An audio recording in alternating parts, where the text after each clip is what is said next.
காரியங்களை சாதிச்சுட்டு போயிட்டான். இது வெறும் பழம் சாப்பிடக்கூடிய ஒரு காரியம் அல்ல. அதனால தான் இந்த தப்புலாம் நடந்ததுன்னு அல்ல. கர்த்தருடைய வார்த்தையை மீறி சிந்தித்து செயல்படுத்தின போது முதலாவது அவரோடு இருந்த ஆவிக்குரிய உறவு மரித்து போனது.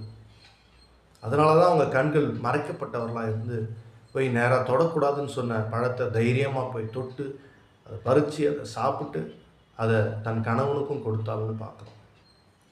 அடுத்த வசனங்களில் நீங்கள் பார்த்தீங்க அப்படின்னா 17வது வசனத்தில், பின்பு அவர் ஆதாமை நோக்கி, உன் மனைவியின் வார்த்தைக்கு செவி கொடுத்து புசிக்க வேண்டாம் என்று நான் உனக்கு விலக்கின விருட்சத்தின் கனியை புசித்தபடியினாலே பூமி உன் நிமித்தம் சபிக்கப்பட்டிருக்கும். நீ உயிரோடு இருக்கும் நாளெல்லாம் வருத்தத்தோடு அதன் பலனை புசிப்பாய். ஃபஸ்ட்டு அப்பாவோட உறவில் இருந்த ஆதாம் மனைவி வந்ததுக்கப்புறம் மனைவி பேச்சை கேட்டுக்கிட்டு செயல்பட ஆரம்பிச்சிட்டான். எங்கே வந்துச்சு பார்த்தீங்களா இந்த பிரச்சனை? இது சாதாரணமான விஷயம் இல்லைங்க. இது நேரம் பத்தாது இது விவரமாக பேசுறதுக்கு. அந்தளவுக்கு ஆழமான சத்தியங்கள் உள்ளது. இந்த நாளில் கூடுமானால் ஆதியாகமம் 3ஆம் அதிகாரத்தை முழுமையை படியுங்கள். கர்த்தர் அநேக வெளிப்பாடுகளை வைத்திருக்கிறார்.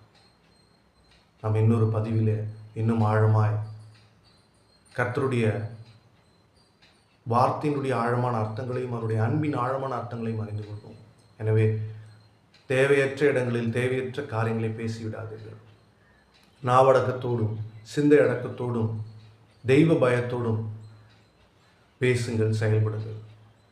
ஞானமாய் நடந்து கொள்ள தேவ அன்பை முழுமையாய் பெற்றுக்கொள்ளுங்கள்.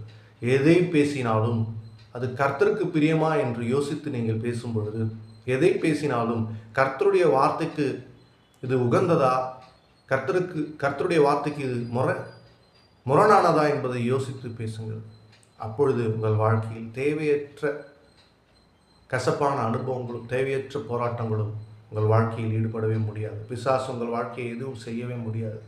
கர்த்தருடைய வார்த்தைக்கு கீழ்ப்படிவோம். நான் அறிந்து கொண்ட சத்தியங்களை, என் வாழ்க்கையில் நான் கடைபிடிக்க வேண்டிய சத்தியங்களை இந்த நாளில் கர்த்தரிடத்திலிருந்து கற்றுக்கொண்டேன். அதை உங்களிடத்தில் பகிர்ந்து கொண்டேன். கர்த்தருடைய நாம மாத்திரம் மகிமைப்படுவதாக. நாவடக்கத்தோடு நடந்து கொள்வோம். ஞானமாய் பேசுவோம். கர்த்தருடைய அனுமதி பெற்று பேசுவோம். கர்த்தருக்கு சித்தமானதையே பேசுவோம். எல்லா நேரங்களிலும் கர்த்தரை துதித்து கொண்டே இருக்கும் பொழுது நாம் பாவத்தை வெற்றியாய் ஜெயமாய் மிதித்து நடக்க முடியும். இயேசு கிறிஸ்துவின் நாமத்தாலே. ஆமென். God bless you. Have a good day.